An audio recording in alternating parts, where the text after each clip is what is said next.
Mesdames et messieurs, je vous dois d'abord des excuses parce que j'ai quelque peu avancé notre rendez-vous, car je dois me rendre à un dîner à l'Élysée. Personne n'est parfait.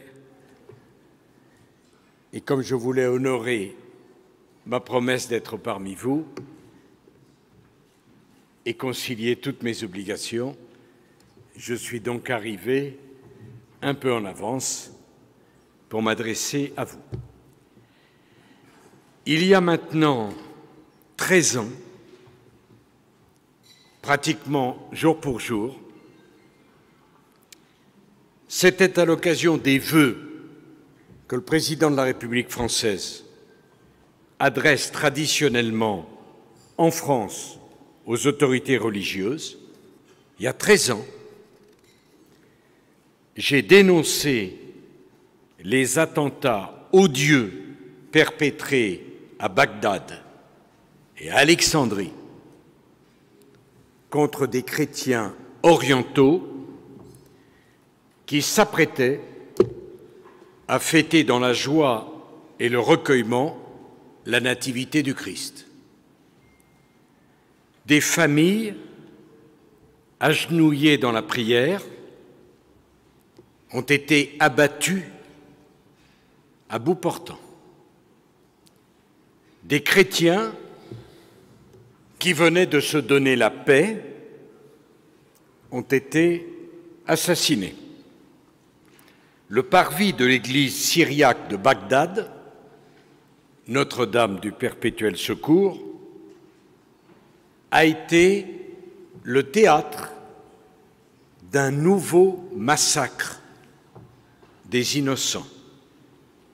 Il y a 13 ans, je rappelais donc le rôle historique de la France dans la protection des chrétiens d'Orient et je dénonçais la volonté de groupes terroristes islamiques de pratiquer ce que j'appelais une épuration religieuse du Proche et du Moyen-Orient. Je crois que c'était une des premières fois que les mots « épuration religieuse » étaient prononcés.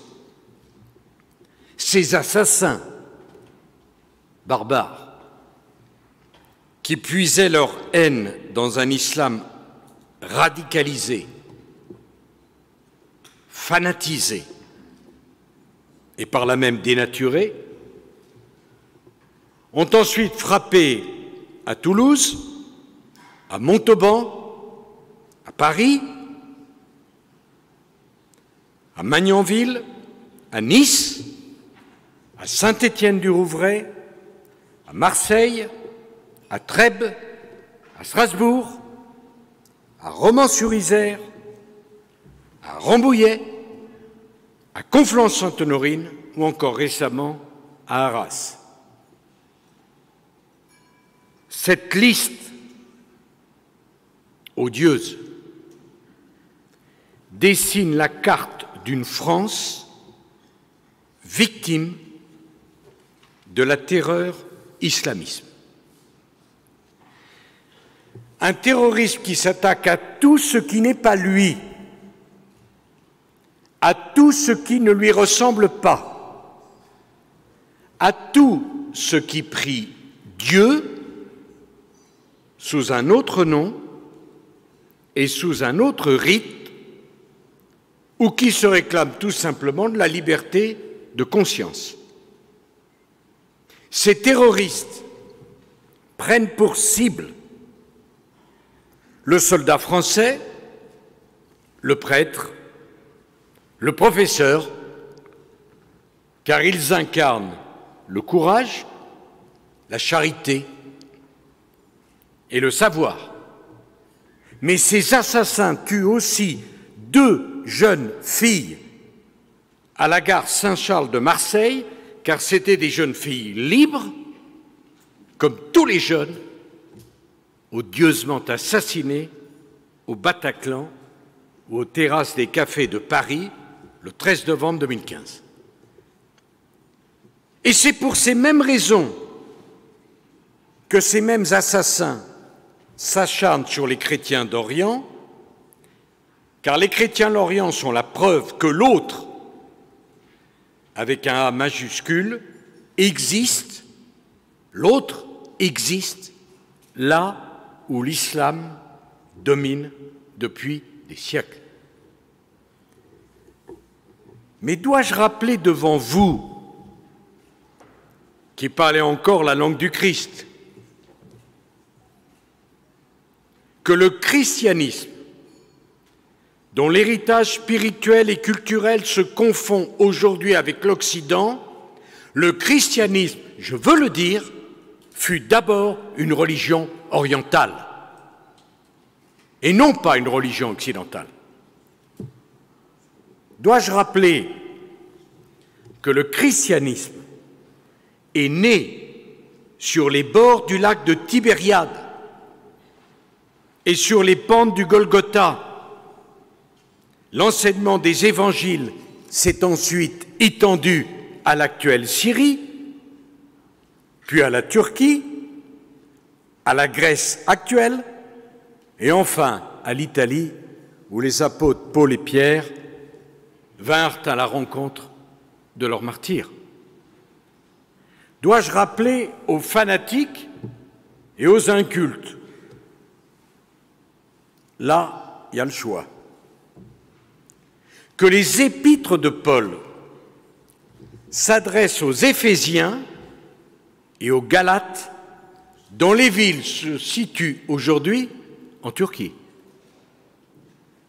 Dois-je évoquer le souvenir millénaire de l'Empire byzantin qui couvrit de sa formidable puissance toute la partie orientale du bassin méditerranéen?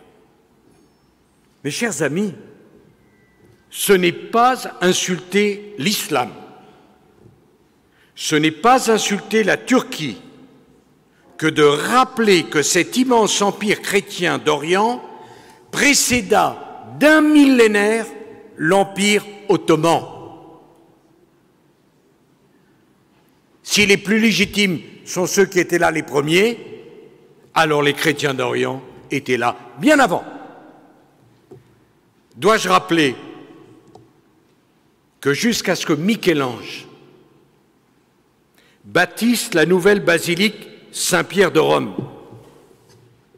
à la demande, cher Bruno, du pape Jules II, Sainte-Sophie d'Istanbul était la plus grande église du monde. Je me dois de rappeler ces faits parce que si je devais attendre que ça soit rappelé dans les journaux, dans les médias, j'attendrais longtemps.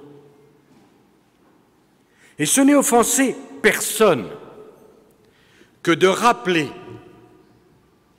que le judaïsme est né en Judée. Moi qui suis chrétien de culture et de formation, et aussi de cœur, dois-je rappeler que le christianisme est né en Palestine et a pris le rang de religion révélée à Jérusalem. Puis-je rappeler, et c'est à mes yeux un simple fait, que l'Ancien et le Nouveau Testament précédèrent de plusieurs siècles le Coran et avec lui la fulgurante expansion de l'islam au 7e et au 8e siècle. Cet enchevêtrement des cultes, cette succession presque stratigraphique des religions font, car je refuse de parler au passé, la richesse du Proche et du Moyen-Orient. La richesse du Proche et du Moyen-Orient, c'est la diversité. Et la fidélité à l'histoire du Proche et du Moyen-Orient, c'est la défense de cette diversité. Bien sûr, la confrontation de ces religions crée des chocs brutaux, des identités différentes, et du choc de ces identités différentes est née une identité très particulière, dont les sultans d'Istanbul étaient à ce point conscients qu'une fois leur domination politique assurée, les sultans d'Istanbul prirent juifs et chrétiens sous leur protection. Cette paix ottomane séculaire, chacun le sait, ne durera pas. Mais elle est une réalité. Et quand on veut essayer d'éclairer l'avenir, ou le présent, quoi de mieux que de se repencher sur le passé? Les Chaldéens, comme les Arméniens, furent les victimes, au début du XXe siècle, de la politique sanguinaire d'un empire ottoman à bout de souffle, qui eut la folie de croire gagner sa survie dans le massacre de populations innocentes.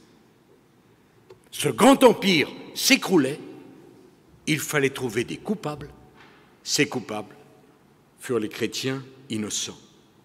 Et des populations installées là, bien avant l'occupation turque, dont le seul crime était d'être arméniennes, chaldéennes, chrétiennes, ont été massacrées. Cette politique ne fut pas seulement nationaliste ou répressive, cette politique fut une politique génocidaire. Il ne s'agissait pas en effet de contrainte, il s'agissait d'exterminer. Il ne s'agissait pas de convertir, et de ce point de vue, nous, chrétiens, ne sommes pas trop en mesure de donner des leçons. Il ne s'agissait pas de convertir, il s'agissait d'éliminer. Il ne s'agissait pas d'asservir, il s'agissait d'éradiquer. Le génocide arménien est aujourd'hui reconnu, justice a été rendue aux morts. Eh bien, le génocide de vos ancêtres, lui, n'est toujours pas reconnu par nos lois. Vous reconnaissez et vous revendiquez cette reconnaissance officielle des malheurs de votre peuple. Ma présence au milieu de vous est la marque de mon soutien à cette reconnaissance.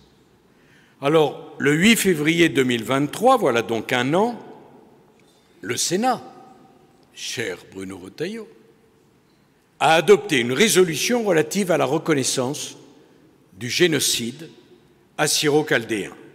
Et il est rappelé dans cette résolution une vérité historique, c'est que la moitié de la population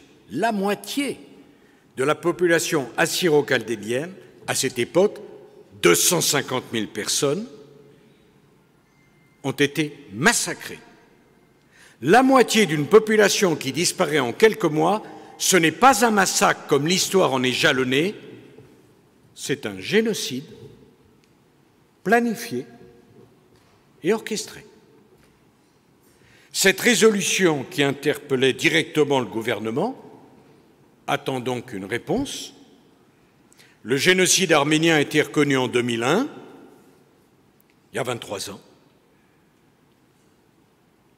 Il est temps que l'égalité dans la mort et le malheur des peuples arméniens et assyro-chaldéens soit enfin reconnue. Le gouvernement doit se prononcer et le président de la République devra le faire. Et vous pouvez compter sur mon soutien pour le lui dire. Cette reconnaissance, me semble-t-il, est essentielle pour votre communauté Mais si vous me le permettez, elle est encore plus primordiale pour ceux de vos frères qui vivent sur les terres de vos ancêtres, en Turquie comme en Irak.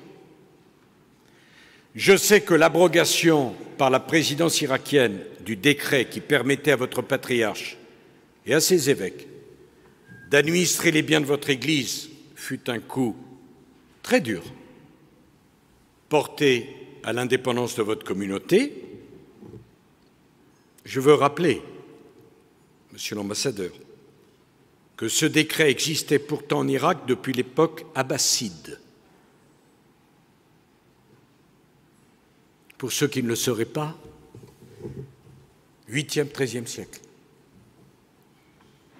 Et je veux rappeler que même Saddam Hussein n'avait jamais osé y porter atteinte. Je sais qu'avec un immense courage, Sa Béatitude, le patriarche Louis Sacco, a protesté contre ces ventes forcées, ces confiscations de maisons, cette émigration obligée.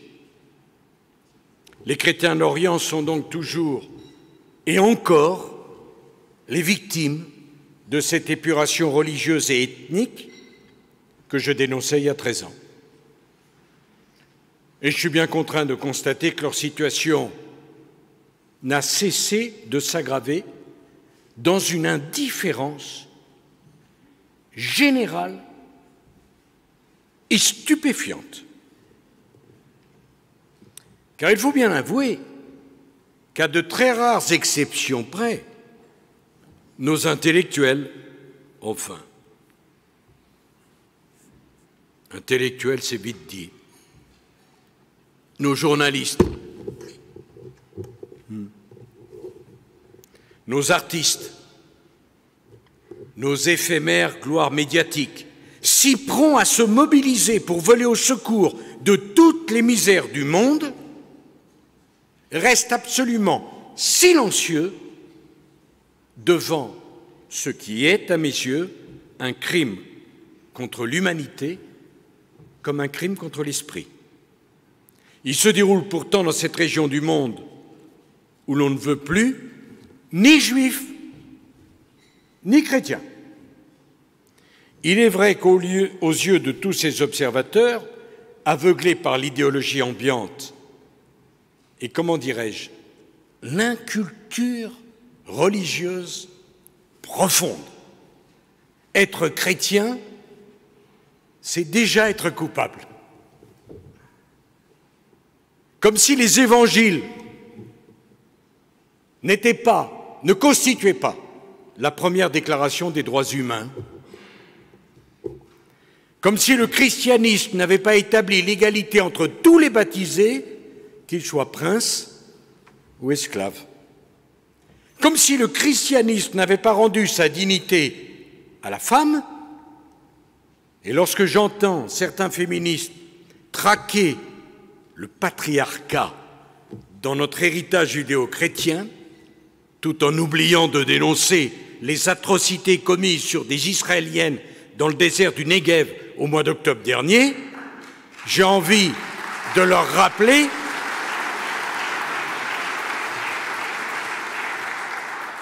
que la première personne à laquelle le Christ ressuscité apparaît dans les évangiles n'est autre qu'une femme. Monsieur le Président, si j'ai donc accepté votre invitation à ce dîner, c'est pour soutenir votre juste revendication et peut-être aussi, avec bien d'autres, pour tenter de réveiller les consciences sur l'avenir du christianisme, là où il est né. On ne peut pas être étranger dans la terre où on a trouvé naissance. Là où il a été prêché, excusez du peu, il y a plus de 2000 ans.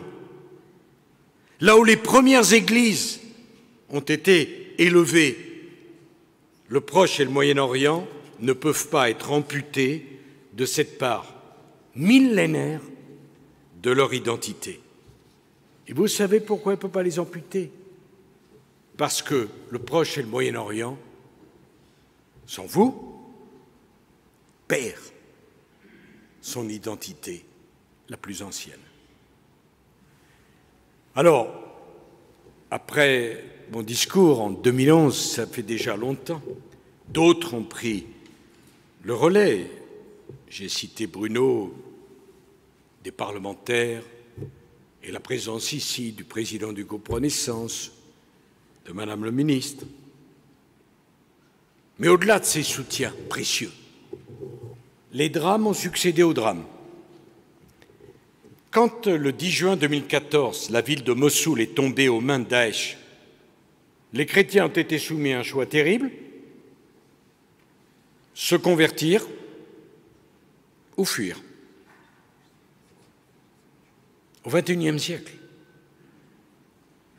Quelques mois plus tard, c'était la plaine de Ninive qui était occupée par Daesh. En 2 nuits, les villes chrétiennes de Karakosh, de Karamles et de Telkef, chères à vos cœurs de Chaldéens, en 2 nuits, ont été vidées de toute leur population. 120 000 réfugiés. Et quand ils sont retournés chez eux, qu'ont-ils découvert? Des maisons brûlées, des charniers, des villes saccagées, des églises profanées. Je n'ai pas entendu les cris d'indignation qui auraient dû s'élever partout dans le monde. Aujourd'hui, ce sont les chrétiens des montagnes de Zaro qui sont maintenant les victimes collatérales de la guerre interminable que se livrent les Turcs et les Kurdes du PKK. Nous pourrions ce soir avoir une pensée pour le village martyr de Charanish, dont les habitants ont été pris pour cible dès leur retour après les bombardements de 2019 par les miliciens qui voulaient les empêcher de rentrer chez eux. J'espère que ce Guernica oriental trouvera le génie qui révélera son martyr aux yeux du monde. L'épuration ethnique et religieuse se poursuit donc tragiquement en Orient. Notre devoir est de défendre inlassablement le droit des chrétiens à vivre chez eux, dans cet Orient que le Christ et ses apôtres ont ensemencé d'une parole qui reste que depuis 2000 ans, pour ceux qui croient au ciel comme pour ceux qui n'y croient pas, une parole de paix et une parole de fraternité. Et pour être sûr de m'être bien fait comprendre, la laïcité n'a jamais empêché qu'un responsable politique, quel qu'il soit, puisse parler des religions. La laïcité n'est pas une interdiction, elle est un droit. Le droit de croire ou de ne pas croire. Le droit de choisir sa croyance et de la transmettre à ses enfants. En perdant le sens du sacré, en oubliant dans le vocabulaire politique un mot comme le mot « âme », un pays perd son identité. Nos racines sont chrétiennes, judéo-chrétiennes, nos valeurs ont été inspirées par cet enseignement. Notre devoir, que l'on soit croyant ou non, pratiquant ou non, c'est de respecter cette part historique de notre héritage. Et bien souvent, je me suis demandé pourquoi les responsables de notre religion ne redressaient pas davantage la tête, assommés qu'ils sont par les moqueries, les humiliations et les attaques subies depuis des décennies. Mes chers amis, c'est mon dernier mot. Si nous ne portons pas cet héritage nous-mêmes, si nous ne défendons pas ces valeurs nous-mêmes, partout dans le monde, personne ne le fera à notre place. C'est une question de vie ou de mort. Permettez-moi, avec vous, de choisir la vie. Je vous remercie.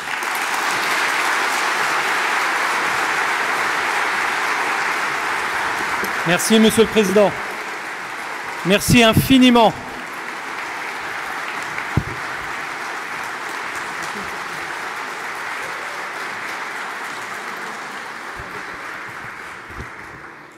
Merci pour votre engagement indéfectible envers les chrétiens d'Orient, Monsieur le Président.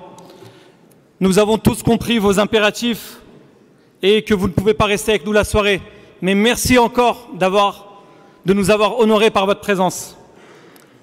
Au nom de l'Association des Assyro-Chaldéens en France, l'AACF, nous vous exprimons notre gratitude et nous vous renouvelons nos remerciements pour l'amitié que vous nous témoignez. Merci, merci.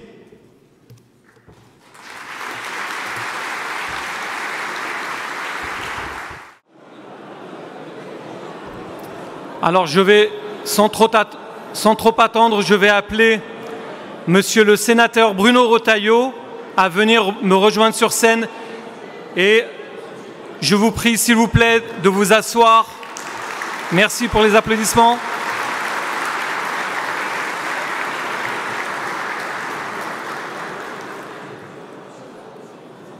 Monsieur le sénateur, je pense que vous l'avez remarqué, tout le monde a été très heureux de vous voir ici.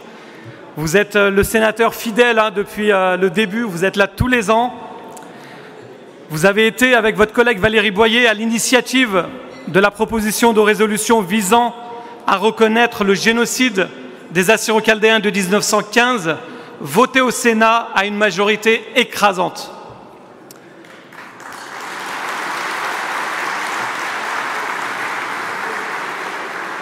Ce 8 février 2023 restera une date historique chez les Assyro-Chaldéens du monde. Nous vous sommes très reconnaissants pour votre engagement à nos côtés et tenons à vous renouveler toute notre amitié. Monsieur le sénateur, c'est à vous, s'il vous plaît.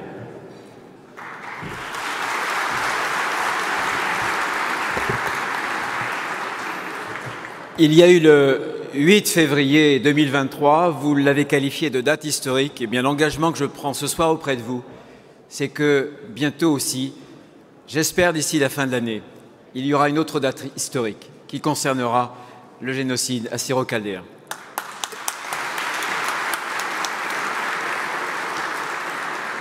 Mes chers amis, permettez-moi de saluer le président de votre association. Je voudrais saluer aussi tous les présidents d'associations, il y en a plusieurs ce soir, qui soutiennent plusieurs causes qui sont justes. Je voudrais, permettez-moi aussi de le faire, saluer les élus, ils sont nombreux, ils sont sénateurs. J'ai remarqué la présence du président du groupe, Patrick Caner, avec lequel je travaille main dans la main dès lors qu'il s'agit de causes comme les vôtres, très justes, et je pense que votre cause dépasse les clivages habituels, les clivages partisans. C'est ce que nous avons déjà montré au Sénat et notamment avec nos amis à la fois du centre mais aussi socialistes, communistes, etc. Merci à toi Patrick d'être ici. Merci aussi aux députés. J'ai vu aussi le président de Renaissance qui est parmi nous. Je voudrais saluer monsieur l'ambassadeur. Je ne sais pas si la ministre est arrivée. Je voudrais saluer aussi les nombreuses autorités religieuses qui nous sont chères et qui ont toute leur place, bien évidemment, parmi nous ce soir dans ce dîner. J'ai été, si j'ose dire, ébloui par le discours de l'ancien président de la République, Nicolas Sarkozy. Il n'a rien perdu de sa verve, rien perdu de son éloquence. Ce soir, je suis venu vous parler avec mon cœur de Français, mon cœur de Vendéen, mon cœur qui saigne aussi parce que les chrétiens d'Orient sont persécutés, tous les chrétiens du monde, l'ONG que vous connaissez, protestante Portes Ouvertes, a répertorié dans son indice de la persécution des chrétiens dans le monde plus de 360 millions de chrétiens. C'est la première religion qui est, si j'ose dire, la victime de persécutions qui peuvent aller parfois jusqu'à la mort. Ce soir, nous sommes dans ce dîner sur un rendez-vous qui est traditionnel depuis un peu plus de 3 ans maintenant, qui est habituel et qui est presque rituel. Mais je voudrais vous dire que nous sommes ce soir aussi, avec ce dîner, dans une actualité particulière, pour 2 raisons. C'est une actualité nouvelle, particulière, parce que nous avons accueilli, c'est la première fois depuis que vous organisez ces dîners, un ancien président de la République française. Et ça n'est pas rien. Vous avez, comme moi, entendu ces mots, entendu son discours, et je pense que sa présence est pour votre cause une reconnaissance. Et que sa présence, ça n'est pas seulement un témoignage, mais ça doit être une espérance. Justement que votre cause, la cause que vous soutenez depuis des années, et avant vous, vos pères, vos mères, va progresser parce qu'elle est aussi portée au plus haut niveau de la République française. Ça, c'est une première raison de cette nouveauté, de l'inscription dans un contexte particulier de ce TINI. Il y a une deuxième raison qui m'est chère, qui tient à cette actualité, puisqu'il y a très précisément une semaine, nous étions plusieurs au Panthéon. Nous avons panthéonisé, avec le président de la République française, Emmanuel Macron, Missak Manouchian. Évidemment, cet Arménien rescapé du génocide, il est arrivé à l'âge de 9 ans, orphelin bien sûr, mais il est entré accompagné d'une présence invisible, de cette présence invisible de ses frères d'armes dans la résistance, de sa sœur d'armes dans la résistance, qui sont aussi entrés dans ce temple laïque de nos gloires nationales.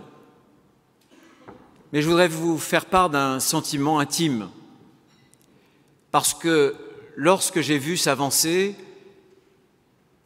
dans l'allée centrale du Panthéon, ce cercueil porté au pas lent des légionnaires, j'ai entendu au fond de moi, comme en écho, cette clameur épouvantable, cette clameur de toutes ces vies oubliées, de toutes ces vies anonymes, qui ne sont plus là pour témoigner et qui ont été broyées par le génocide.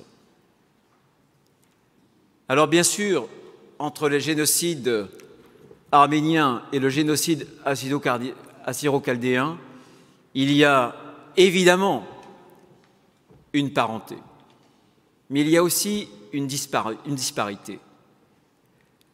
La parenté, elle est évidente, deux génocides perpétrés au même moment par les mêmes bourreaux.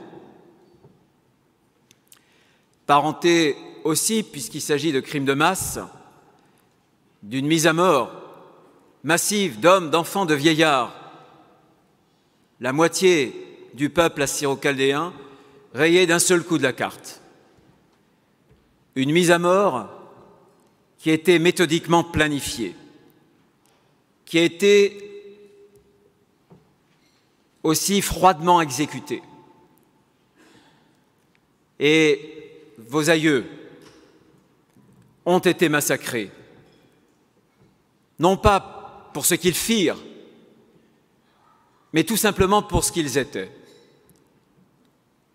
Ils n'étaient pas ottomans, turcs, ils n'étaient pas non plus musulmans, ils étaient chrétiens.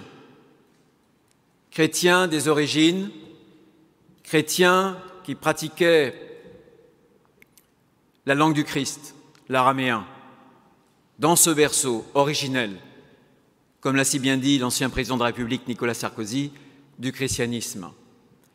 Ils n'avaient menacé personne, ils étaient bien sûr innocents, mais ils ont été exterminés. Exterminés parce qu'ils étaient différents, exterminés parce que leur foi était une foi différente, bien qu'antérieure. Voilà la parenté. Elle est évidente, je voulais la rappeler, mais aussi bien je rappelle cette parenté que je voudrais tout à la fois souligner une disparité, qui est une injustice qu'il faut réparer.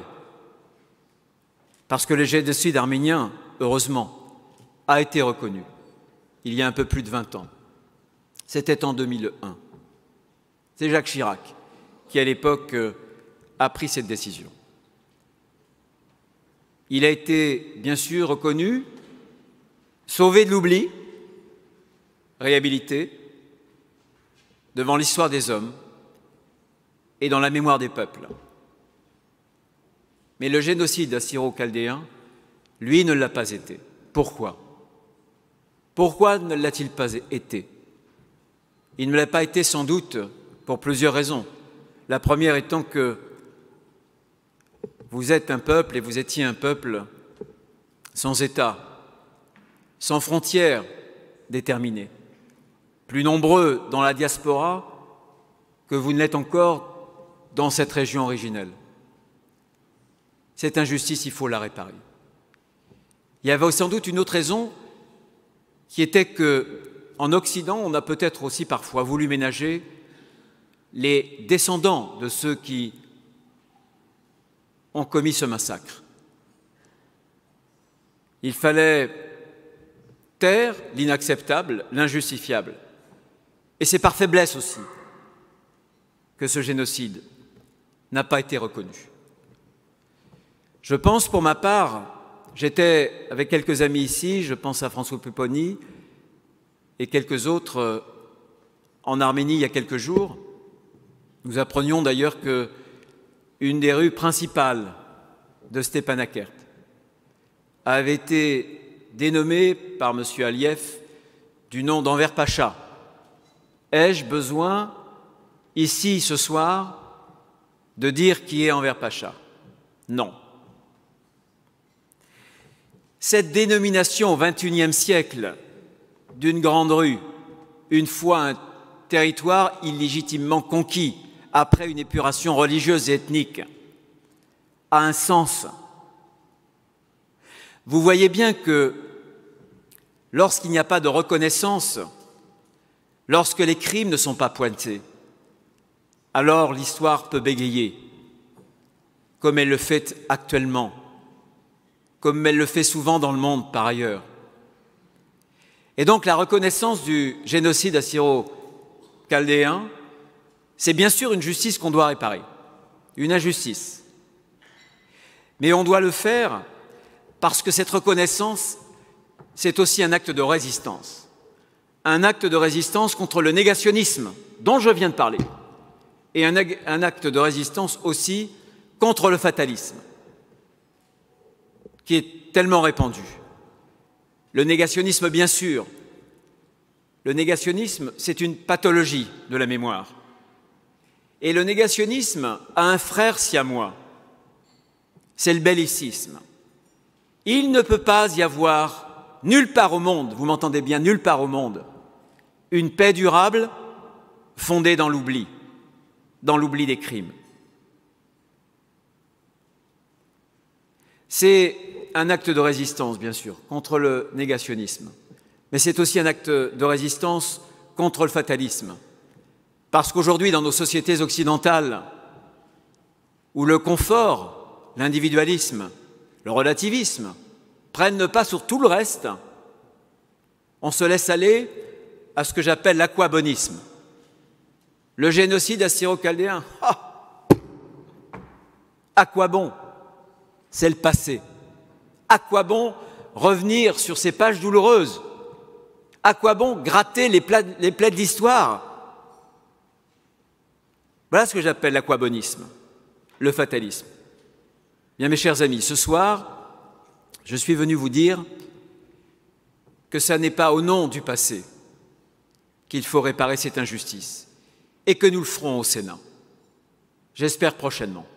Nicolas Sarkozy a appelé le président de la République, le gouvernement, à prendre leurs responsabilités. Mais nous aussi, parlementaires, je parle du Sénat, je parle de l'Assemblée nationale, nous devons les prendre. Nous avons déposé au Sénat 2 propositions de loi. Nous allons y travailler, des 2 n'en faire qu'une, faire en sorte que tous les groupes puissent s'y retrouver, tous, pour n'exclure personne, pour que votre cause soit portée par tous, qu'elle devienne une cause vraiment française et non pas politicienne. C'est donc non pas au nom du passé que nous voulons procéder à cette reconnaissance qui est justifiée, mais c'est au nom de l'avenir, au nom de votre avenir, au nom de notre avenir, votre avenir, l'avenir d'un peuple sans État mais qui n'est pas sans mémoire. Et nous ne voulons pas vous laisser seuls dans un malheur passé. Au nom de notre avenir aussi, je vous le disais, je pense qu'au moment où je parlais du négationnisme, mais où on voit bien que l'histoire est devenue la proie de toutes les manipulations, de tous les complotismes, de toutes les idéologies, réhabiliter ce qui fut est pour moi une impérieuse nécessité. Au nom, non pas du passé, mais bien sûr au nom de l'avenir. Et s'agissant de l'avenir, bien sûr, il est désormais trop tard pour punir les coupables. Ils ne sont plus de ce monde. Trop tard pour sauver ces vies innocentes qui, par dizaines, centaines de milliers, ont vu une mort lente dans les déserts si brûlants de l'ancienne Mésopotamie, ou des morts plus violentes, atroces. Non, il n'est plus temps, il est trop tard de punir ou de sauver. Mais il n'est pas trop tard pour se souvenir et il n'est pas trop tard pour donner à vos morts une sépulture digne de leur mémoire, dans cet espace symbolique de la mémoire précisément, comme il n'est pas trop tard de donner pour vous, les vivants, un repos de l'âme qui consiste à avoir cette certitude d'avoir accompli ce que les générations précédentes ne cessent de vous demander du fond de leur tombe, cette reconnaissance. Bien oui, je disais que nous avons eu au Sénat, et vous le disiez en introduisant mon propos, cher ami, le 8 février était une date historique.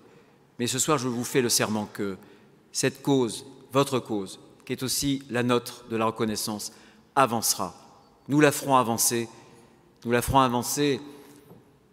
de concert, en transcendant nos différences partisanes et politiques, parce que c'est nécessaire, parce que votre cause est la nôtre. C'est la cause qui concerne la dignité humaine, tout simplement, qui concerne la mémoire et qui concerne la paix dans le monde. Alors, du fond du cœur, je vais vous assurer de mon soutien, de celles et ceux des élus qui sont ici, à cette table et ailleurs. Nous le ferons. Je vous prie de me croire et je voudrais vous dire que vous avez un peuple dont vous pouvez être fiers, vos parents, vos arrière-grands-parents. Vous êtes leurs enfants et votre devoir, c'est de faire aboutir cette cause. Nous allons vous y aider. Merci et bonne soirée. Merci, Monsieur le Sénateur.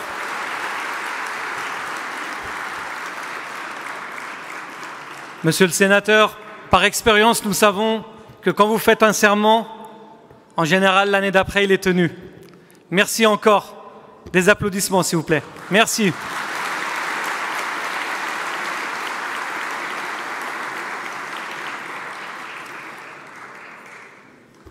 Nous saluons aussi la venue de Madame la Ministre. Bienvenue.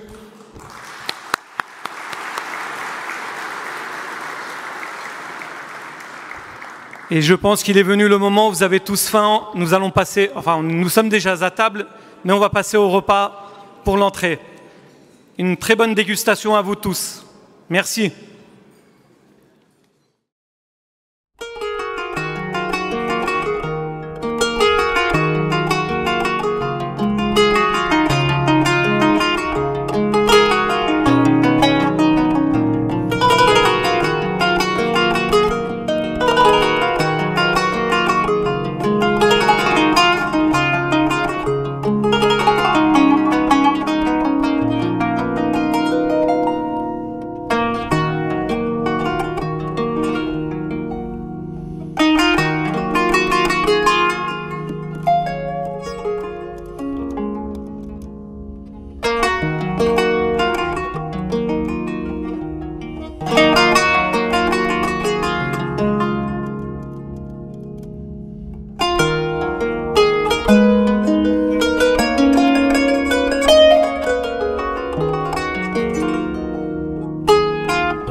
أمان كيمن شيوخ أمان كشكخ عينو ميلانه كيمن كيهو يا أمان كيمن شيوخ أمان كشكخ عينو ميلانه البقى جزانه ريحانه لا ريحانه خلاط طينو شطرانه البقى جزانه ريحانه لا ريحانه خلاط طينو شطرانه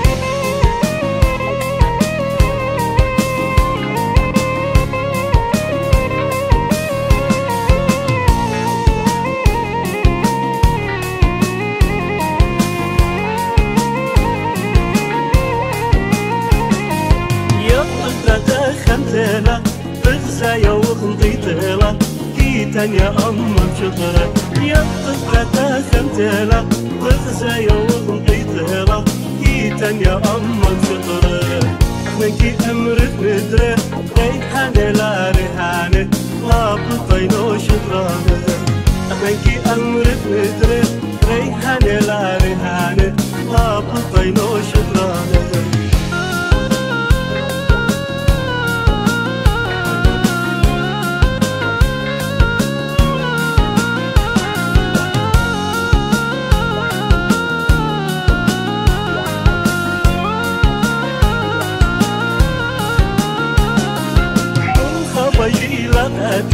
بيت طور البيت خيا أمي شاركته كل خبيلته بيت طور البيت خيا أمي شاركته ويا الله ملكته ريحانة لا ريحانة لا تطينو شطرانة ويا الله ملكته ريحانة لا ريحانة لا تطينو شطرانة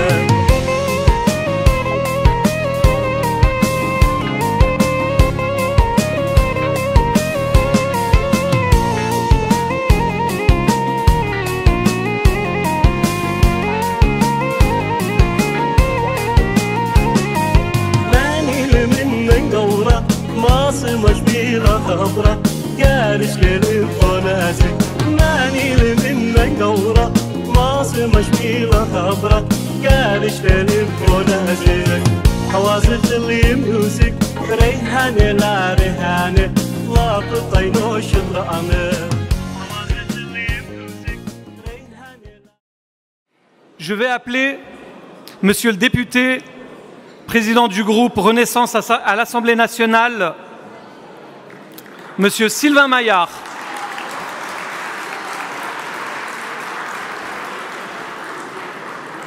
L'Association des Assyro-Chaldéens en France salue le travail que vous menez avec l'ensemble des groupes politiques dans l'hémicycle, qui s'inscrit dans la continuité du travail accompli au Sénat, comme nous l'a rappelé M. Bruno Retailleau tout à l'heure. C'est un combat juste et noble qu'il faut mener au nom des valeurs qui font la grandeur de la France, pour rendre justice et honorer la mémoire des martyrs du premier génocide du XXe siècle. Monsieur le député, je vous en prie, la parole est à vous.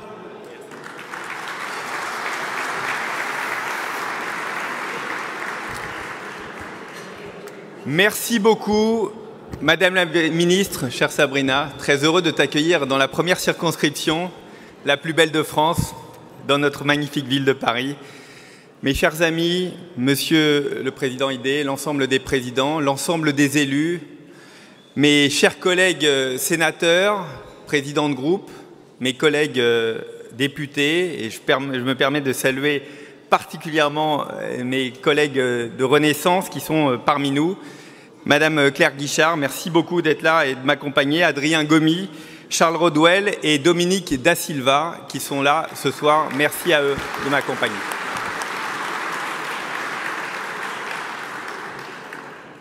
Un message aussi au maire du 16e arrondissement, Jérémy Redler, d'être parmi nous et de venir découvrir le magnifique 9e arrondissement qui m'a vu débuter en politique. Je veux vraiment vous saluer et vous dire que ce n'est pas anodin si tant d'entre nous se retrouvent réunis ce soir, ici à vos côtés, malgré la création relativement récente de cet événement. Cela témoigne des liens forts qui unissent votre communauté avec la France et ses traditions. Liens que vous avez su, tout au long des générations qui se sont succédées, entretenir et faire prospérer. Des dates symboliques marquent cette relation ancienne entre la France et les chrétiens d'Orient, au premier rang desquels celle de la signature des capitulations entre François Ier et Soliman le Magnifique. Mais plus fondamentalement, si nous sentons si liés, malgré les mers et les monts qui nous séparent, c'est aussi parce que vous êtes dépositaires d'une part de l'histoire universelle de l'humanité. À travers les paroles de l'araméen, dont vous gardez encore le souffle bien vivace, s'exprime toute la profondeur spirituelle et culturelle des premiers temps du christianisme. Ces temps qui ont participé de façon si fondamentale à la construction intellectuelle et morale de notre société. À cet égard, je me permettrai de faire miennes les paroles de l'écrivain Sylvain Tesson lorsqu'il parle de l'Arménie, en vous disant que ce qui nous lie, ce sont des liens intangibles de la mémoire, de l'esprit, du cœur et de l'âme. Bien entendu, une histoire aussi longue que la vôtre n'est pas exempte de souffrance. Et comme d'autres peuples, les souvenirs des temps passés ont aussi été assombris par de multiples persécutions. Pour le peuple assyro-chaldéen, nulle blessure n'apparaît plus douloureuse que les massacres survenus à l'aube du XXe siècle, entre 1915 et 1918, au sein de l'Empire ottoman vacillant. Si une telle époque ne s'était pas illustrée par tant de tueries, nous aurions encore du mal à croire l'ampleur de cet épisode. En quelques années, c'est près de la moitié de votre communauté d'alors, soit plus de 250 000 personnes, qui sera l'objet de tortures et d'exécutions sommaires, au nom d'une idéologie extrémiste et absolutiste.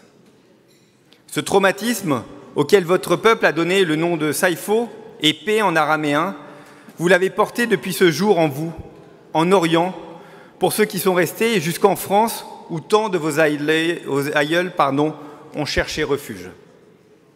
Mettre des mots sur les actes passés est toujours une entreprise ardue, délicate.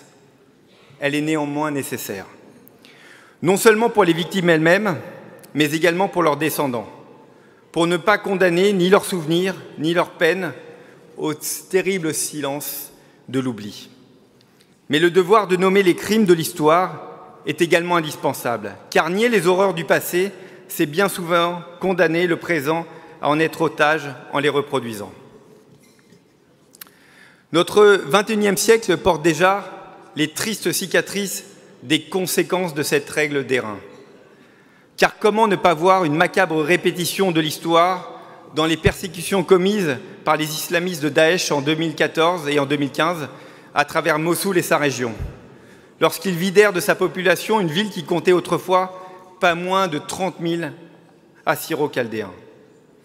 Comment ne pas être hanté par les fantômes des massacres passés lorsqu'on voit le sort réservé aux 100 000 citoyens de l'Artsakh, à qui je veux exprimer une nouvelle fois, ce soir, toute ma solidarité.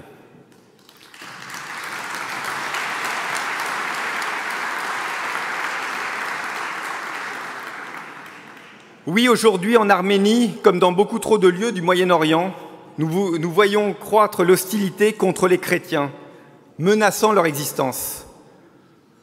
Et plus fondamentalement encore, leur identité, en s'attaquant à leur vie, à leur culture millénaire. Face à ce qui s'apparente bien souvent à une épuration dans les discours comme dans les actes, la France ne demeurera jamais silencieuse. Et aujourd'hui comme hier, nous devons rester fidèles à ce rôle de protection et de soutien aux chrétiens d'Orient.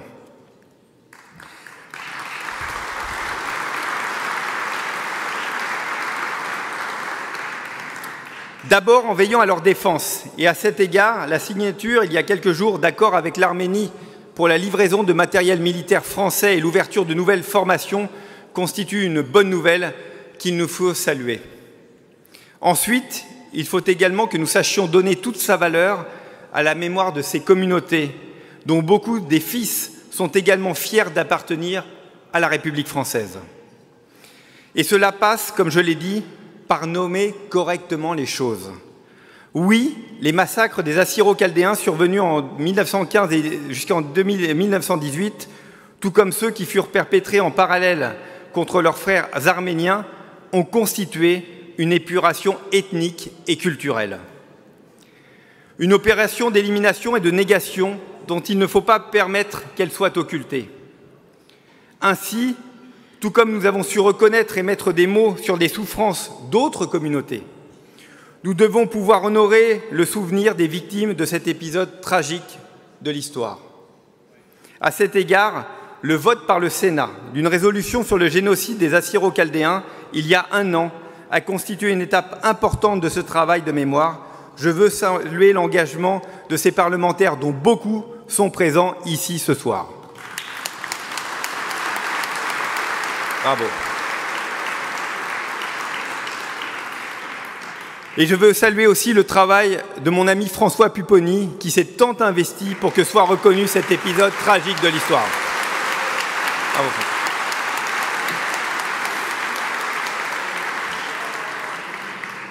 Oui, des avancées ont été acquises, mais nous ne saurions en rester là. Il faut désormais que ce vote soit renouvelé par un texte au sein de notre propre Chambre. À cet égard, les députés Renaissance ont toujours été engagés, vous le savez, depuis leur création, pour défendre le lien de la France avec les chrétiens d'Orient. Et je m'enorgueillis que 2 de nos résolutions aient déjà été votées sous cette législature pour dénoncer les agressions commises envers l'Arménie. Je souhaite que nous puissions continuer dans cette voie en contribuant à ce que le génocide des Assyro-Chaldéens soit reconnu. C'est pourquoi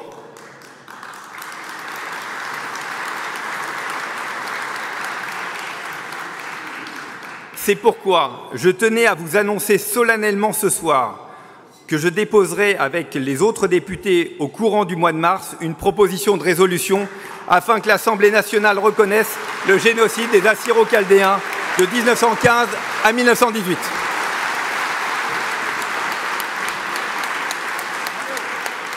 Merci.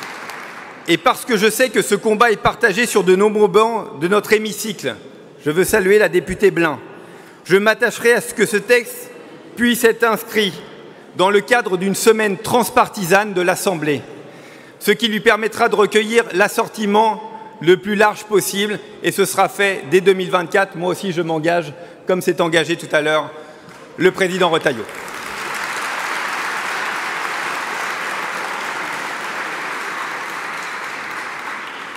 En votant ce texte, notre Chambre ne fera pas seulement œuvre de mémoire envers des victimes de crimes trop longtemps oubliés, dont plusieurs de ses citoyens portent encore la douleur.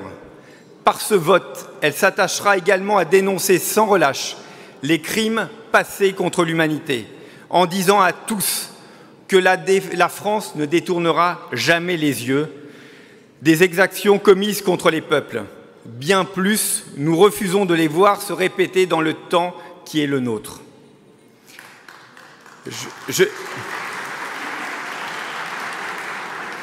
Je l'ai dit, votre culture, vos traditions sont aussi un peu les nôtres. Et tout l'Orient s'appauvrirait si, comme certains extrémistes ont de plus en plus ouvertement le projet, la présence assyrio-chaldéenne venait à disparaître. Laissez-moi vous assurer ici, ce soir, nous serons à vos côtés et nous répondrons présents au rendez-vous de l'histoire. Je vous remercie.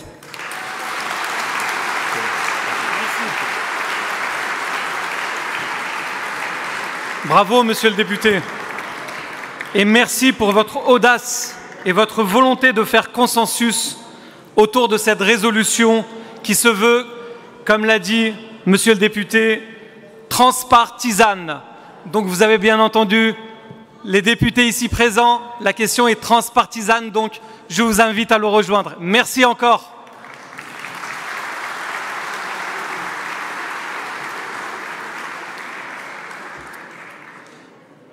Nous allons sans trop tarder laisser la parole au professeur assyro-chaldéen Joseph Yacoub, grand spécialiste des chrétiens d'Orient et qui a été l'auteur de plusieurs ouvrages portant sur le génocide des Assyro-Chaldéens, mais aussi des Arméniens de 1915.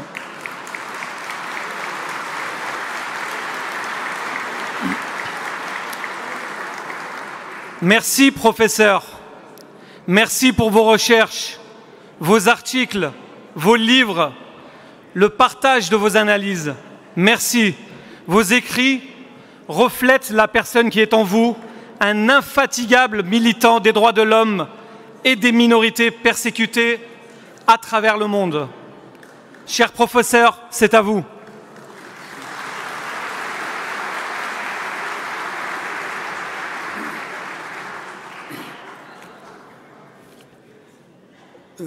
Honorables représentants des autorités politiques, religieuses, administratives et associatives, mesdames et messieurs, chers amis,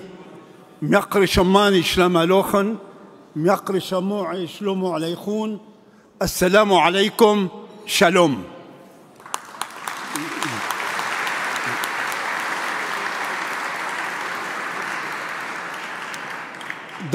Dans ce débat qui traverse la France sur son identité et sur la place des populations issues de l'immigration, on constate un grand absent, celui des chrétiens d'Orient, et parmi eux s'en distinguent les Assyro-Chaldéens.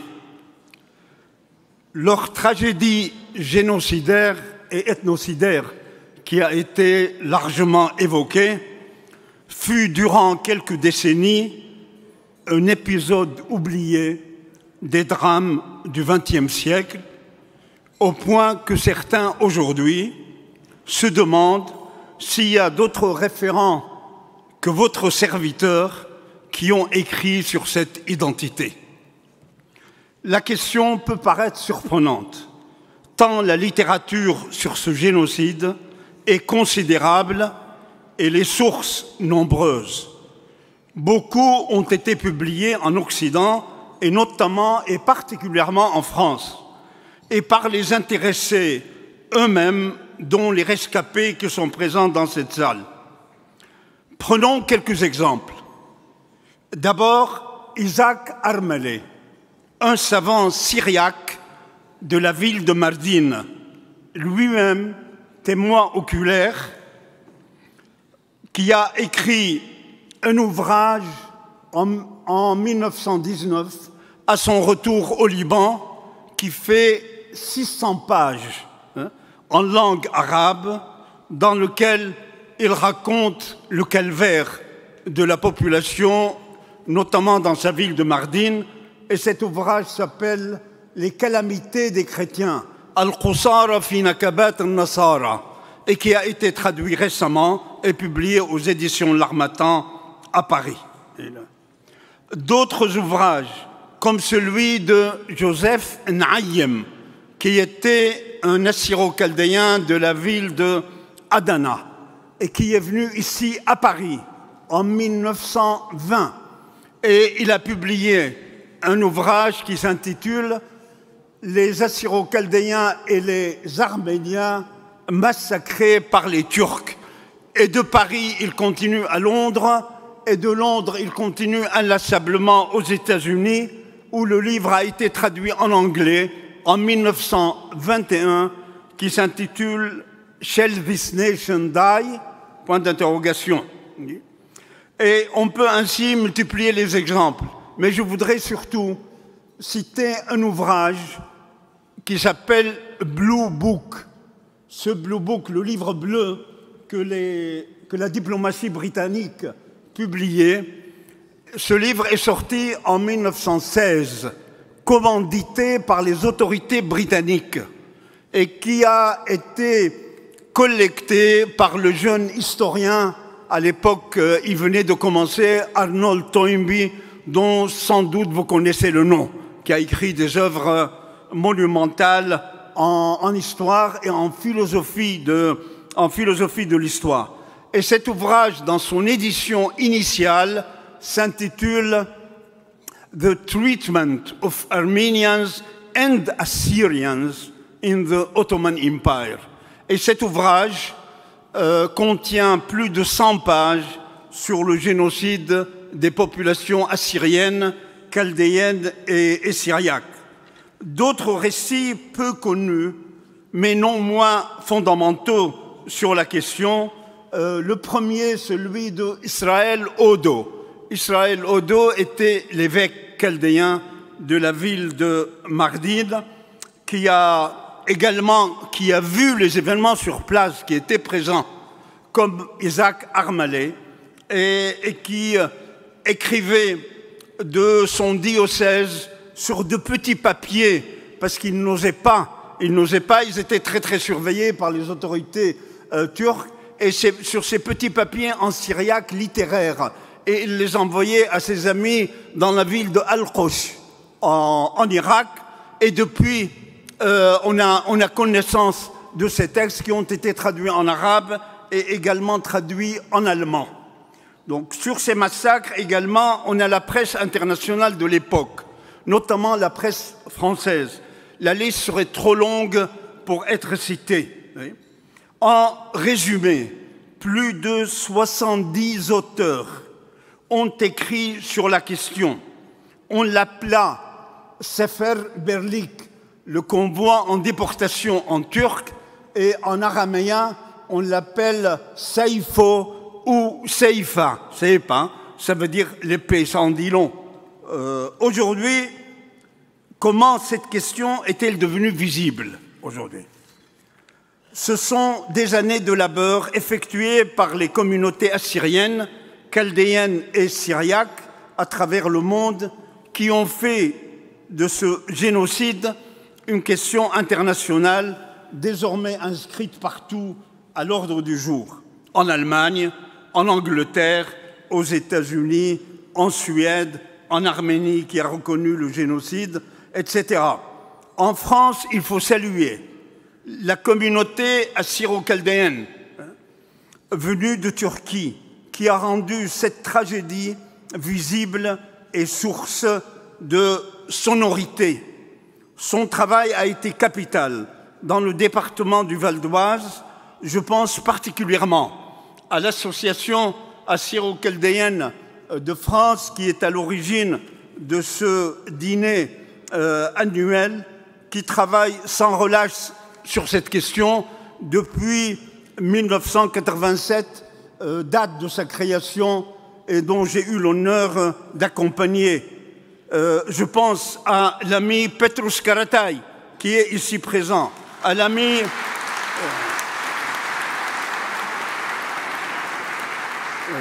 et à l'ami Norman Adloun, qui est à ses côtés, qui ont travaillé d'une manière régulière, permanente, et pour faire connaître et reconnaître le génocide. C'est en somme un réel travail associatif, collectif, qui a porté ses fruits. L'érection de plusieurs stèles commémoratives sur le génocide, les bustes des représentants de cette communauté, accompagnés de maintes publications et événements à Sarcelles, notamment. Je salue ici l'ancien député-maire de Sarcelles, François Pouponi,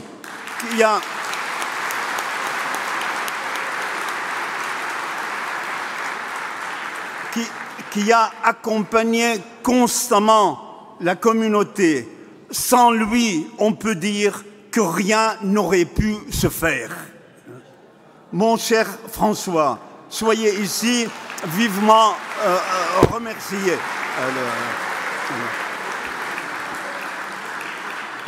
Nous sommes convaincus que le comité pour la reconnaissance du génocide assyro-chaldéen que vous présidez continuera à œuvrer et aller encore de l'avant pour la reconnaissance.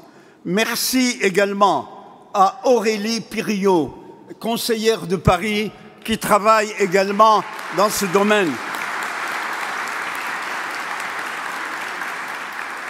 Et un grand remerciement à M. Sylvain Maillard, président du groupe Renaissance, président du groupe Renaissance à l'Assemblée nationale, qui nous a annoncé ce soir, qui nous a annoncé de bonnes nouvelles. Un fait marquant a eu lieu le 8 février, qui a déjà été évoqué, de l'année dernière. Le Sénat a adopté une résolution relative au génocide à l'initiative de Valérie Boyer, que je salue, même si elle n'est pas présente parmi nous physiquement, mais elle l'est par le cœur. Et Bruno Retailleau, que je salue également.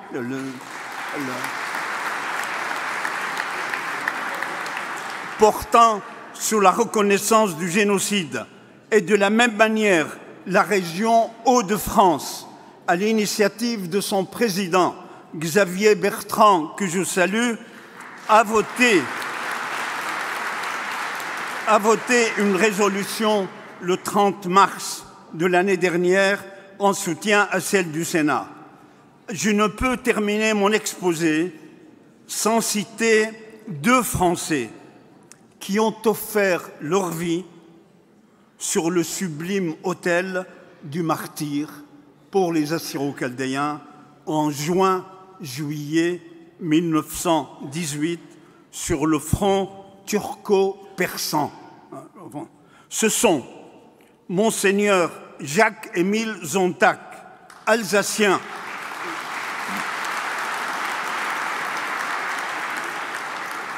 et Mathurin Lotelier, breton,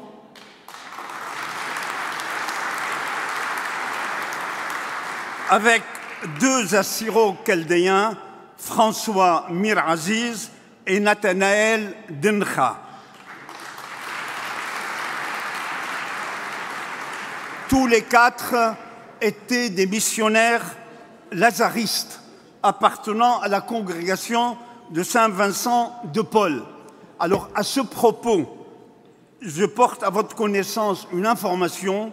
Leur cause en béatification a été ouverte en janvier 2021 par le diocèse de Paris et la clôture de la phase diocésaine s'achève le 13 mars prochain, commençant alors la phase romaine que, il faut l'espérer, sera positive.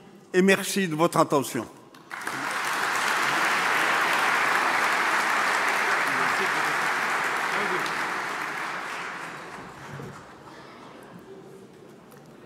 Merci, professeur. Taoudi Saghi. C'est toujours un grand plaisir de vous écouter. Votre discours teinté de valeurs humaines nous enrichit toujours davantage et interpelle la conscience de chacun d'entre nous. Merci infiniment, professeur. Je vais citer certaines associations qui sont présentes. Vous avez entendu retentir le mot « Seifo » depuis tout à l'heure. « Seifo » qui veut dire « l'épée ». Le professeur Sabri Atman nous a fait l'honneur. Il est venu directement des États-Unis. Le Seifo Center est présidé par M. Sabri Atman. Shlomo Shlamalochun.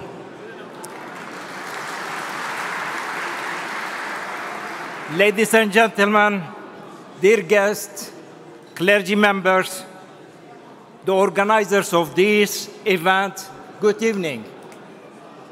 First, I would like to greet you and all French officials, whether you are in the French Parliament or you are in the Senate. I admire how eager you are to tell the truth and not stand for a violation of human rights. Thanks for being here.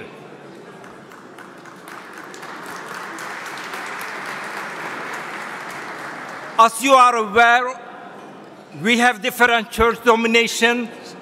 However, being from the church, Syriac Orthodox Church, the Chaldean Church, or the Assyrian Church of the East, We are one and the same nation. We are Assyrians.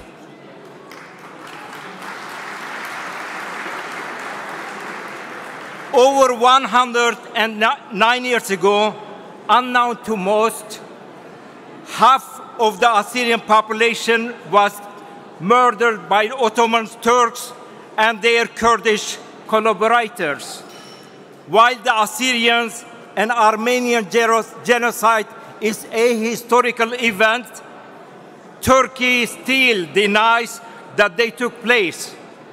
The wounds of the genocide is not healed yet. Turkey and its allies from the Kurdish tribe must not only acknowledge the crime they committed against our people, but also compensate the survivors for the pain and losses they suffered at their hands. Ladies and gentlemen, the Assyrian genocide is not over. It's still ongoing genocide. The perpetrators still deny it. We must speak about it because it is not only about our past, but it is also about our future. Again, thank you for being willing to give Turkey a strong message that you don't want to tolerate Turkey's human rights violations. Thank you for being willing and eager and standing a message from France to recognize the Assyrian genocide. To condemn the past genocide is the best way to prevent future crimes against humanity. Thank you very much. Thank you.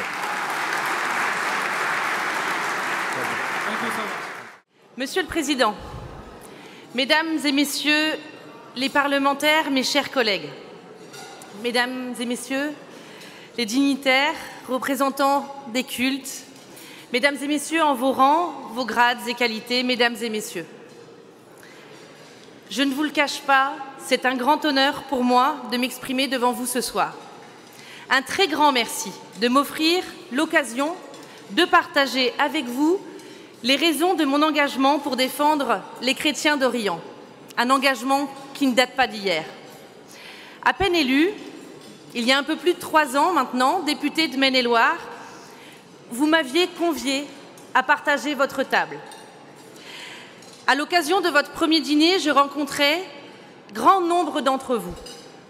Et ce soir-là, je fus convaincu que désormais élu de la nation, il me fallait poursuivre cet engagement personnel et accompagner votre détermination à défendre cette belle et noble cause des chrétiens d'Orient.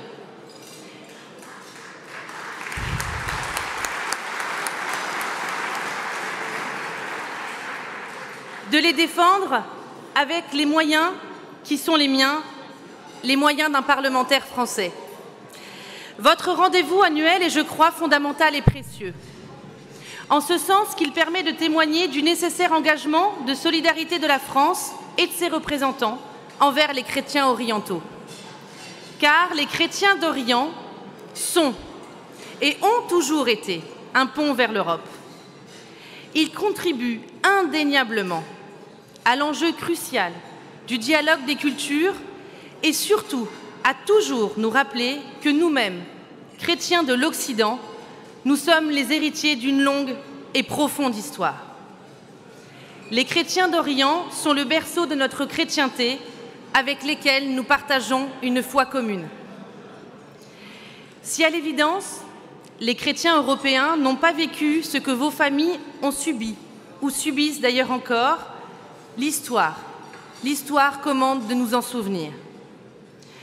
De nous souvenir qu'il y a 109 ans, ce sont des milliers d'Assyro-Chaldéens, de Syriaques qui ont péri. Des milliers qui se sont vus dépossédés d'une grande partie de leur lieu de vie, de culture et de mémoire. Ce sont plus de 400 églises et monastères qui ont été ruinés. Ce ne sont pas uniquement les populations chrétiennes qui étaient visées. Ce sont également tous les lieux symboliques de la présence chrétienne, du simple fait du simple fait de leur croyance. Le génocide, perpétré entre 1915 et 1918, ne visait qu'à une homogénéisation de l'Empire, à raison de massacres planifiés de manière systématique, coordonnée et froide. Il ne se limite pas au passé, il résonne toujours dans notre présent. Les séquelles de cette tragédie persistent encore aujourd'hui dans vos cœurs, dans nos cœurs. Vous qui continuez de lutter pour la reconnaissance, la justice, la préservation de votre héritage culturel. Beaucoup d'entre vous et de vos amis, de vos familles, ont été amenés au fil des ans à s'installer en Europe, et particulièrement en France, comme l'attestent de nombreuses églises regroupant les fidèles. Vous avez trouvé dans notre pays accueil et amitié. Vous vous êtes remarquablement intégrés à la communauté nationale, sans perdre pour autant vos racines et vos richesses culturelles, dont vous faites d'ailleurs bénéficier l'ensemble de la nation française. La France, c'est la fille aînée de l'Église. Alors je voudrais vous dire ce soir qu'en tant que parlementaire française, je me tiens à vos côtés à l'Assemblée nationale. Je me tiens à vos côtés pour que l'Assemblée nationale reconnaisse ce génocide qui a été perpétré à l'encontre de vos communautés.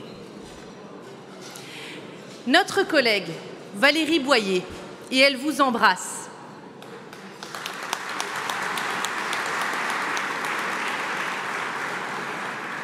Notre collègue Valérie Boyer, avec l'ensemble des sénateurs, a admirablement mené ce combat, avec succès l'an dernier au Sénat. Le chemin est donc tout tracé. Et je ne doute pas que d'ici quelques semaines, mes collègues députés suivront cette voie et voteront le texte que j'ai déposé et qui est désormais partagé par de nombreux collègues sur tous les bancs de plusieurs groupes de l'hémicycle.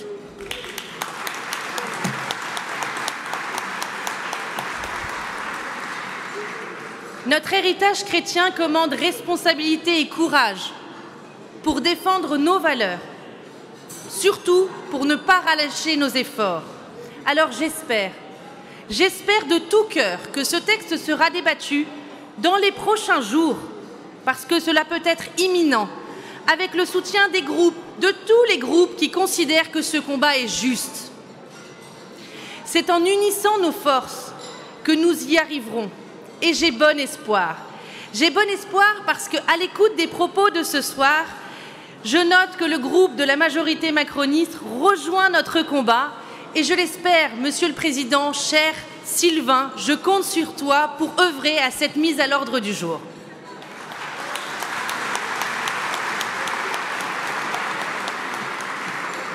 Le texte est prêt, le texte est déposé, le texte est co-signé, il ne reste plus qu'à le débattre et cela peut se faire dans les prochains jours. Alors évidemment, ce travail parlementaire, cette reconnaissance, n'effacera ni les crimes, ni les atrocités qui ont été commis, mais participera à marquer que notre nation française porte en son sein la volonté de porter ses racines avec fierté et honneur, et surtout que la France n'abandonne pas ses frères et sœurs d'Orient. Si à l'Occident, la tentation est de plus en plus grande de renoncer au christianisme et de sombrer dans le relativisme woke, il est plus qu'essentiel que tous ceux qui s'engagent pour la France rappellent que le christianisme est son histoire, son identité, et qu'elle a façonné nos relations humaines. C'est un terrorisme aussi perfide que de mettre notre société occidentale, notre culture ou notre civilisation commune à genoux. Car c'est bien notre foi chrétienne qui, dans son universalisme, a œuvré à la construction de notre civilisation, aussi bien philosophique que politique. Alors nous ne devons pas faillir. Nous ne devons pas faillir lorsque nous voyons que le combat qui a été mené est rudement mené par vous, parce que votre courage nous engage, parce que notre héritage nous commande d'agir. Nous ne pouvons pas renoncer. Au contraire, nous avons l'impératif d'agir tout de suite, d'agir sans relâche avec force pour tous ceux qui se sont battus et qui se battent encore pour défendre leur foi jusqu'au dernier jour. Ce combat sincère et noble ne doit jamais, jamais être abandonné. Ce soir, comme demain, je serai à vos côtés. Je vous remercie.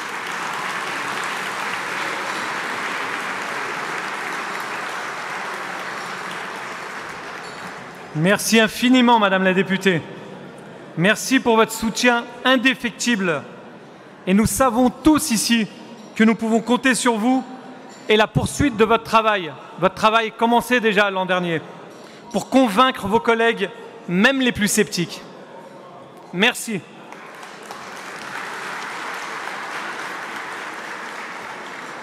Nous allons poursuivre et je vais appeler Monsieur le sénateur du Val d'Oise, Rachid Temal.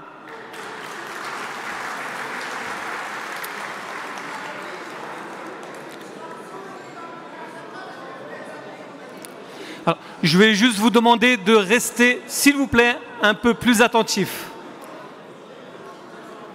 Monsieur le sénateur, cher ami, vous connaissez bien la communauté assyro-chaldéenne, puisque la majorité est implantée dans ce département du Val d'Oise. Vous êtes sensible à la question du respect des droits des minorités institutionnelles. Le 8 février 2023, date que nous avons rappelée tout à l'heure, au Sénat, c'est sans hésitation que vous avez plaidé notre cause et appelé votre groupe politique à voter en faveur de la proposition de résolution de reconnaissance du génocide des Assyro-Chaldéens de 1915. Merci, Monsieur le sénateur, c'est à vous.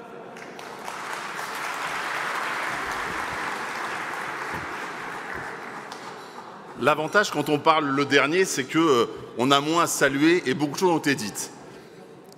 Mais en tout cas, merci au président pour son invitation, merci à l'ensemble des présidents, à l'ensemble des élus. Et effectivement, beaucoup d'élus viennent du Val d'Oise, le département qui m'a vu naître. C'est un honneur pour moi, d'autant plus pour quelques raisons. Je vais d'abord commencer par la partie personnelle. D'abord parce que je viens moi-même d'un peuple minoritaire. Mon peuple, qui est né en Algérie, se nomme les Kabyles, pour ceux qui connaissent. C'est un peuple qui est extrêmement minoritaire et qui, comme votre communauté des Assyro-Chaldéens, siècle après siècle, poursuit la transmission de sa culture, qu'elle soit portée en Algérie ou qu'elle soit portée en France. La deuxième chose, c'est que je crois que c'est assez rare, et quand j'entends son discours, qu'une personne qui s'appelle Rachid ait fait le choix de défendre effectivement la communauté assyro-chaldéenne et globalement les chrétiens d'Orient, parce que je considère effectivement qu'il faut défendre toutes les minorités, parce que c'est bien souvent à l'aune de la façon dont les pays traitent leurs minorités qu'on reconnaît leur histoire, leur démocratie et leur capacité à être, comme en France, la patrie des droits de l'homme.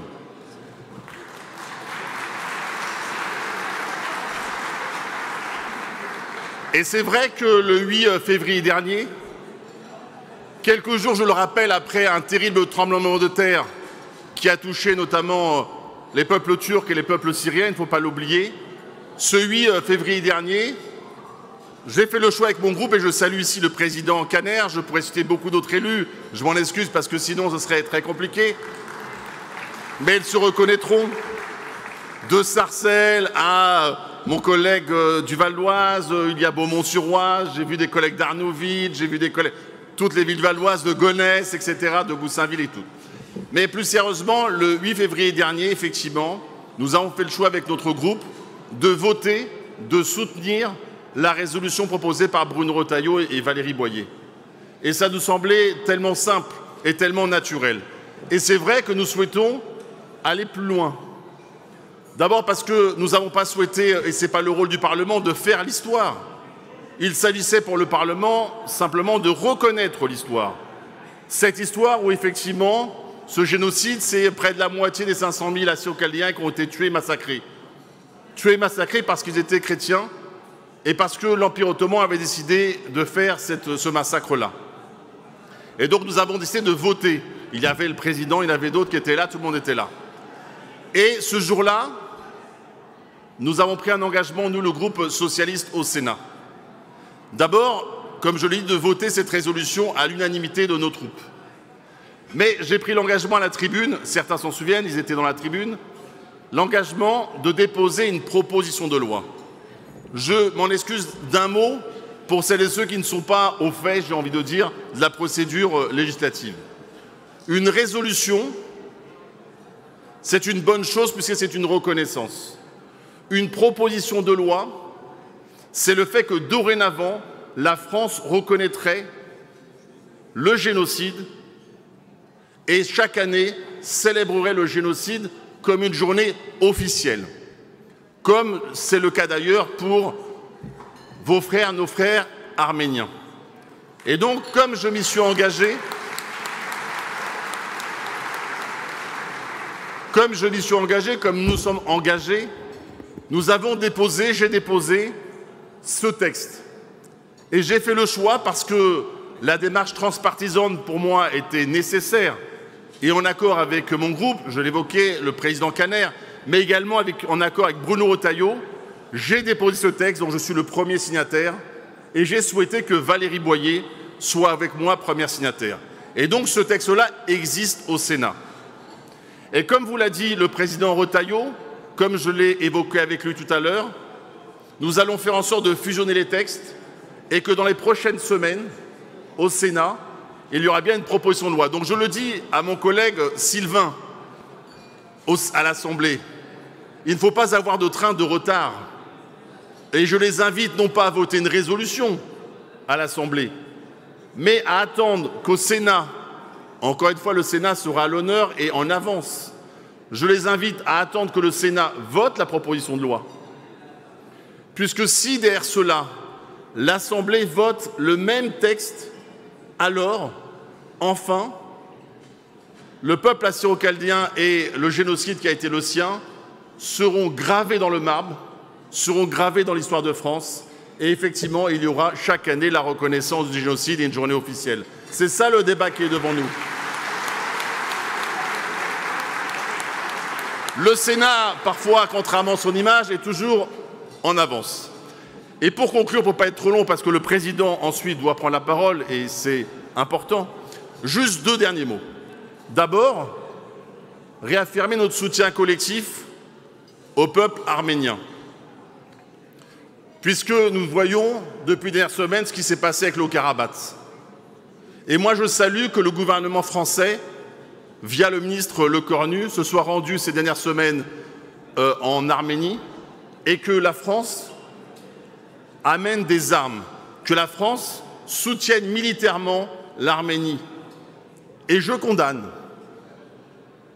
la présidente de la Commission européenne qui, pour remplacer le gaz de Poutine, donc chacun connaît aujourd'hui ce qui se passe en Arménie, comme il l'a fait en Syrie, comme il l'a fait en Tchétchénie ou ailleurs.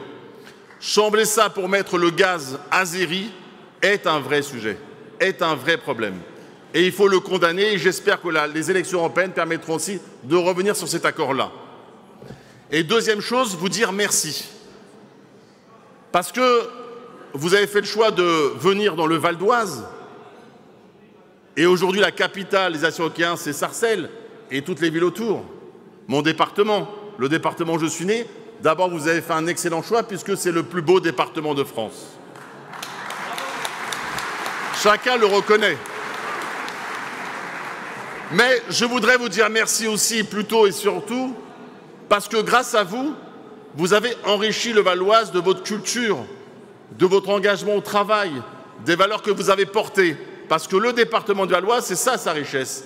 C'est que beaucoup de gens sont venus d'ailleurs, soit de quelques kilomètres, soit de milliers de quelques mètres, mais ici, nous sommes aujourd'hui valdoisiens, et c'est vous, nous, qui construisons le Val d'Oise d'aujourd'hui, le Val d'Oise demain. Donc c'est pour ça que je souhaitais vous dire merci encore une fois pour l'apport que vous apportez concrètement au quotidien au beau département du Val-Oise, qui, comme vous le savez, est cher à mon cœur, puisque c'est le département de naissance où je suis né et le département où je suis, et j'ai l'honneur d'être le sénateur.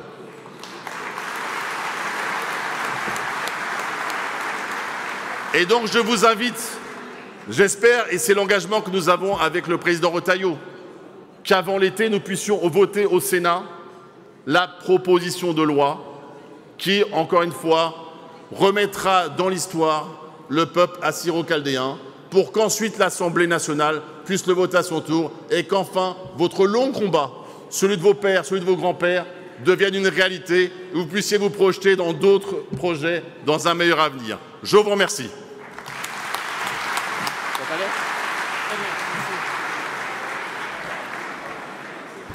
Merci infiniment pour votre solidarité sans faille dans la défense des droits des minorités à vivre ensemble dans le respect des différences de chacun. Merci, Monsieur Rachid Temal. Merci, Monsieur le Sénateur.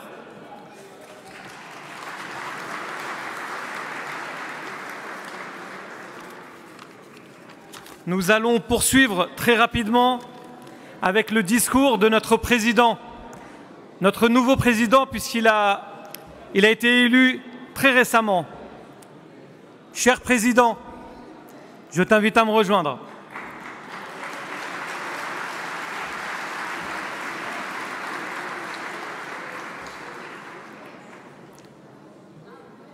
Merci. Alors, Tony a été depuis son plus jeune âge un militant au sein de l'association historique des Assyro-Chaldéens de France, l'AACF. Il a toujours œuvré avec persévérance, sans compter son temps, en restant fidèle à ses valeurs. Il a été fièrement honoré le 30 novembre dernier, le 30 novembre 2023 donc, par sa nomination en tant que président de l'AACF, et c'est amplement mérité. Il continuera le travail que ses prédécesseurs ont lancé. D'ailleurs, ils ont été cités tout à l'heure. Il va le continuer avec la même détermination pour l'intérêt général de notre chère communauté. Tony, la parole est à toi. Merci beaucoup.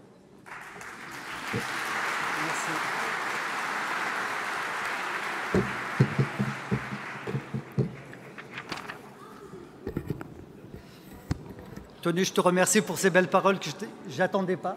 Ça touche vraiment du fond du cœur. Je t'en remercie beaucoup. C'était sincère. Merci beaucoup.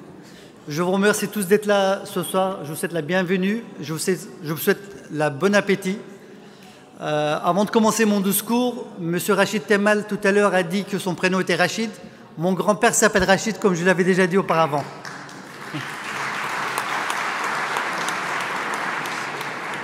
Monsieur le Président Sarkozy, qui nous a quittés, je le remercie aussi d'être venu jusqu'ici pour nous faire ces belles paroles.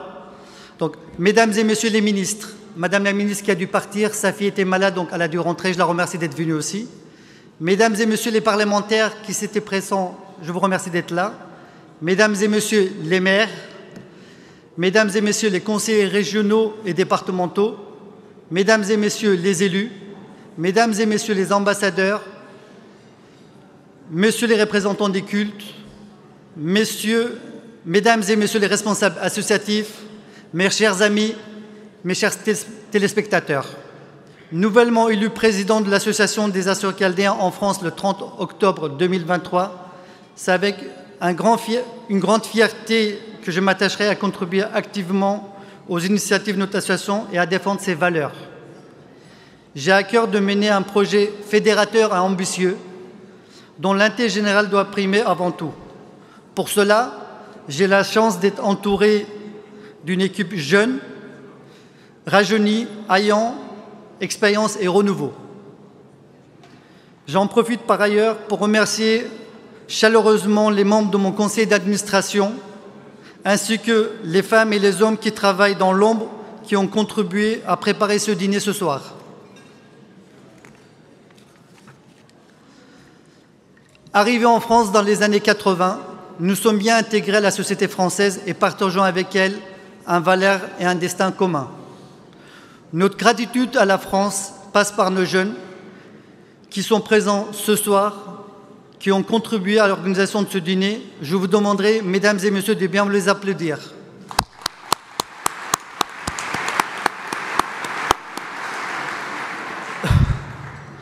Nous sommes profondément patriotes.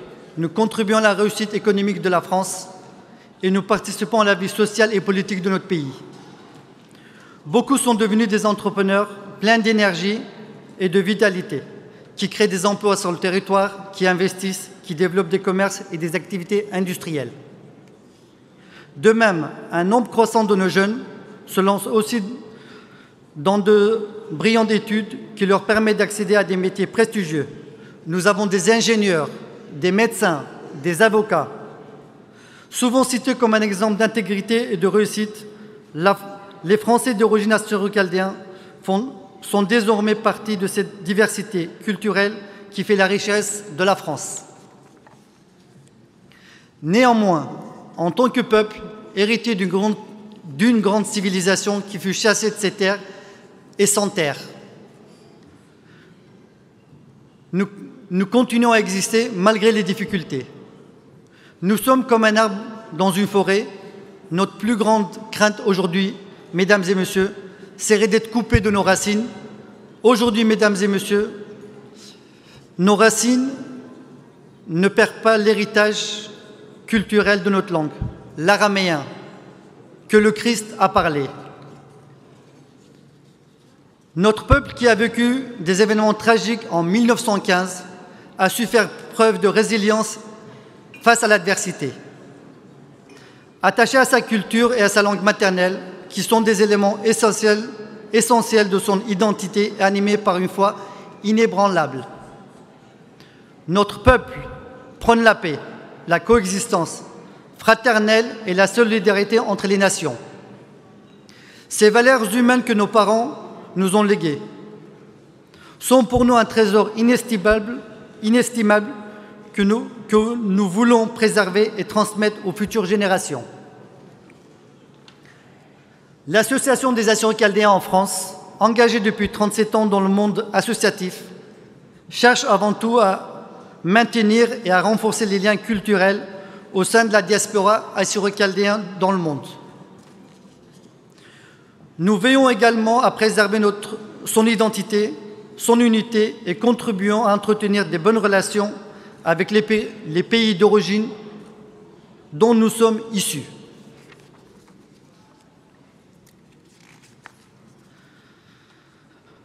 Sur le plan médiatique, l'Association des Assyro-Chaldéens en France joue son rôle majeur en alertant depuis des années les instances internationales sur le risque de voir des pays comme l'Irak, l'Iran, la Syrie, le Liban, la Turquie, l'Égypte de se vider de ses populations chrétiennes.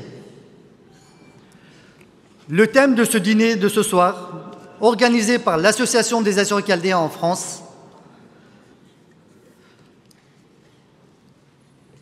qui réunit de nombreuses personnalités politiques, des hauts dignitaires religieux, des responsables associatifs, des diplomates, des écrivains et des journalistes, porte sur la reconnaissance du génocide des Assyro-Chaldéens de 1915 dans l'Empire ottoman. Ainsi, le 8 février 2023, une résolution à la reconnaissance du génocide des Assyro-Chaldéens présentée par Madame la sénatrice Valérie Boyer et Monsieur Bruno Retailleau avait été adoptée au Sénat. Dans la continuité de ce travail, une proposition de résolution devrait être présentée à l'Assemblée nationale. À ce jour, je voudrais, au nom de l'Association des Assyro-Chaldéens en France et des Assyro-Chaldéens du monde entier, à exprimer notre reconnaissance envers tous les parlementaires ici présents, issus des divers groupes politiques qui ont œuvré et œuvrent encore à nos côtés pour faire connaître notre peuple, reconnaître notre histoire, à la fois riche et tragique, dont nous sommes les héritiers. Ce que nous recherchons, ce n'est pas la haine, ni la vengeance, ni l'intolérance. Ce que nous cherchons, c'est la vérité historique, le fait de pouvoir regarder le passé avec lucidité.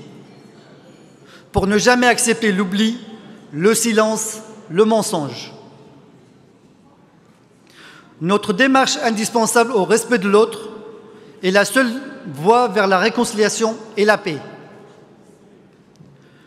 Lorsque aujourd'hui des chrétiens sont massacrés parce qu'ils sont chrétiens, chaque fois que des juifs sont tués parce qu'ils sont juifs, des musulmans parce qu'ils sont musulmans, la France se souvient de la voix de Anatole France, de Georges Clemenceau, de Jean Jaurès, qui dénonçaient les massacres dans l'Empire ottoman, et elle agit activement à travers le monde pour défendre le droit de l'homme là où ils sont menacés. Nous sommes fiers d'être Français, mesdames et messieurs.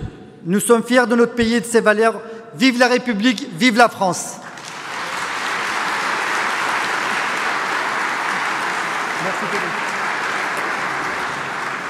Merci, très cher Président.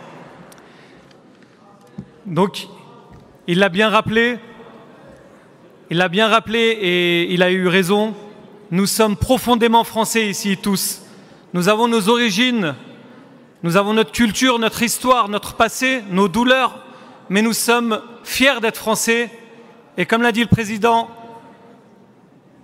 vive la République, vive la France. Merci à vous tous.